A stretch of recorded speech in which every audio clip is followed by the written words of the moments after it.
So here's this pure positive energy from whence you have come.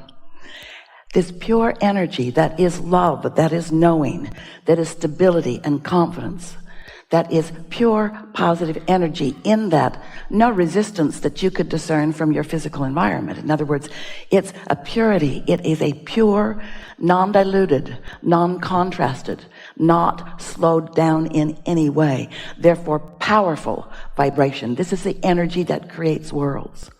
And that's who that part of you is. So that larger part of you, now contemplate the law of attraction responding to that larger part of you. Oh, feel for just a moment. Try to contemplate what that means in terms of your expansion, in terms of your blessedness, in terms of your power to become. So here's this law of attraction responding to this non-physical energy of you, calling all cooperative components to your desires, not to the trouble that caused you to want it, only to the desires. So what's being summoned on your behalf to that larger part of you is all that you are asking for. The freedom and the clarity and the abundance and the wellness. Everything that you are asking for is being summoned on your behalf to that larger non-physical part of you. All cooperative components gathered. Sometimes you catch a glimpse of it and you stand in amazement at the perfection and the bigness and the wholeness of what's happening on your behalf.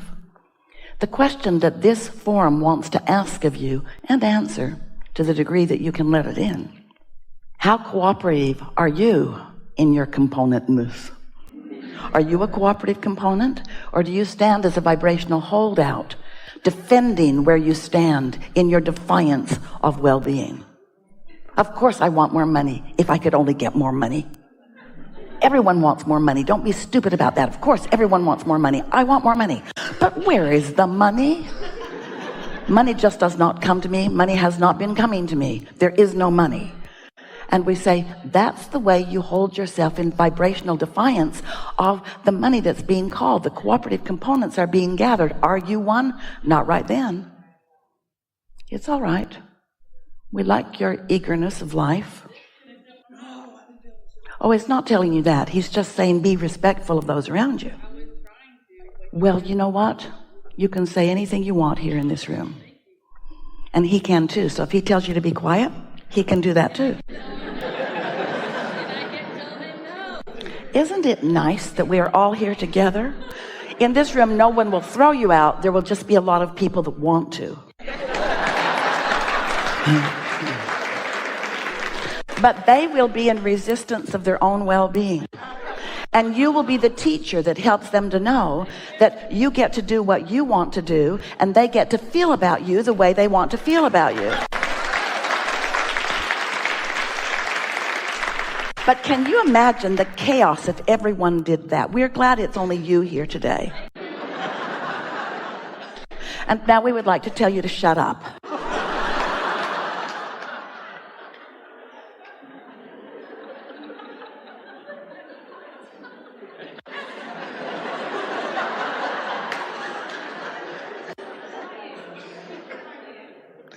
It's all right. It's all right.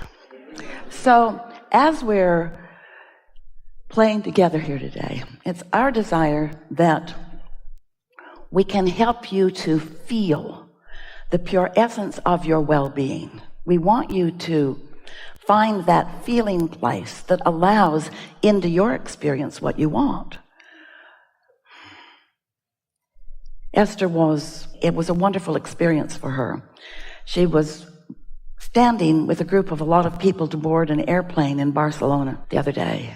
And she had a first-class ticket and was standing in that queue ready to get on. And the gate agent was calling for anyone who needed extra time to board. And so quite a trail of people were doing that. And so on they were going and on they were going.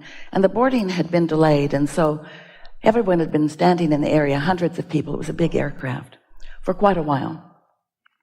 And as this stream of people were boarding, there was a woman standing a few people behind Esther. And she was annoyed at all of the people who were getting on the airplane ahead of her, even though she'd paid a lot for her first-class ticket and her priority boarding. She was like you in that she was uttering it out loud. She felt the injustice of it, and she was saying out loud, really loud, like you. She was saying, why are they getting on early? I don't see a wheelchair. I don't see a crutch. I don't see a cane. I'm 75 years old, she said, and I'm not boarding early. Why is she boarding early? Well, what's wrong with that one? And Esther didn't know if there was anyone with her, but if they were with her, they weren't letting it be known. So she's spewing her discontent. It was a hurricane of discontent. And then as they're walking down the jetway, she's walking behind Esther, a few people, and she's still spewing her discontent. She's looking for someone to agree with her, and no one would even look in her direction. Esther, who often will support anyone in anything, kept moving further and further away from her because she did not want to be associated with her. And when they got on the aircraft, she was still telling anyone who would listen, which was no one. Even the flight attendants who she thought were paid to listen to her were not really listening to her. In other words, she was having a hard time. And Esther sat in her seat and thought, this is the best example I've ever seen of what Abraham is talking about, of when we are spewing this hurricane of protest and discontent, how it affects those around us in a very visual way. But this is the way the entire universe works, because when you want something but are protesting the absence of it, instead of getting what you want, you get more of the absence of what you want. It was such a good demonstration of how it all works. And then Esther thought to herself, I've thought some of those same thoughts. Sometimes I wonder, why are you getting on early? I'm just not as honest as she is. I'm just more concerned about what other people think about me, which is not necessarily a good thing, is it? Uh-oh, we stirred you up, didn't we? So, whether you're saying it out loud or whether you're just thinking it, you're emitting a vibration about it. And the vibration of protest that you emit is in the way of you letting in the very thing that you've asked for. And that's why the protest feels like negative emotion. Because when you feel negative emotion, it means that the larger part of you is summoning on your behalf something that your protest is not letting in. And it doesn't matter if it's a protest that's verbal and out loud, or if it's just a protest you're feeling. When you feel taken advantage of, or when you feel unappreciated, when you feel sorry for yourself, even if you have recent and valid evidence to feel that way, you still perpetuate a vibrational frequency that messes up, that gets in the way of, that hinders the well-being that is being summoned on your behalf. And that's what we mean by you not being a cooperative component to your own desires, to your own well-being, to the summoning that's been summoned, being continually summoned on your behalf. Do you know that when you want something, that desire is a calling, a constant calling? And if you wanted to feel good, you'd line up with it rather than stand in protest of it. And do you know what causes you to stand in protest of it? What causes you to stand in protest of it is your awareness of what is, what's already manifested, because you're always going to be in a state of asking for more. And if you've asked for more, then there's always something on the way. And if there's something on the way, then that means in terms of your physical manifestation, it hasn't arrived yet. And if you're standing in awareness of what hasn't arrived yet, then you're in the way of its arrival.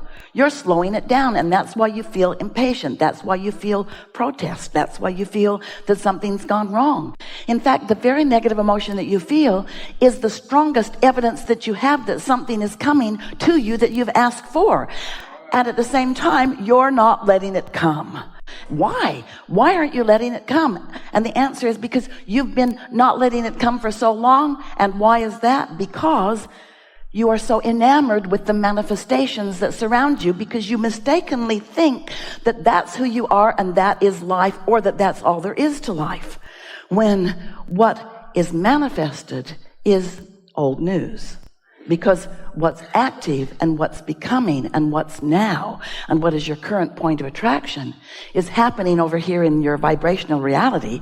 Your vortex is where it is. Your vortex is calling everything to that point, and you want to do everything in your power to be one of the cooperative components that gets to that point too.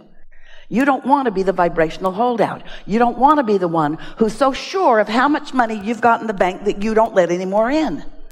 You're so sure of this is who you are, and this is what your plight is, and this is how it is for you. This is your life experience. You're so enamored with your life experience, and we don't mean enamored because you love every bit of it, and we get it. Because you like to see and hear and smell and taste and touch. You like these physical manifestations. And well, you should. You're out here on the leading edge of creation where all of that is visual and tangible and touchable and feelable and smellable and seeable and hearable. We get that. We like it too. But you can't be so interested in what you can do with your physical senses that you forget the most important sense of all. So when you understand that there is a vibrational reality that is really who you are, and that vibrational reality that is really who you are is working on your behalf at all times, and then you relax and try to move in the direction of that, you're going to hear a lot today about how to line up with who you really are. You're going to come to the place of really knowing who you are, of really feeling who you are, and then you're already doing it.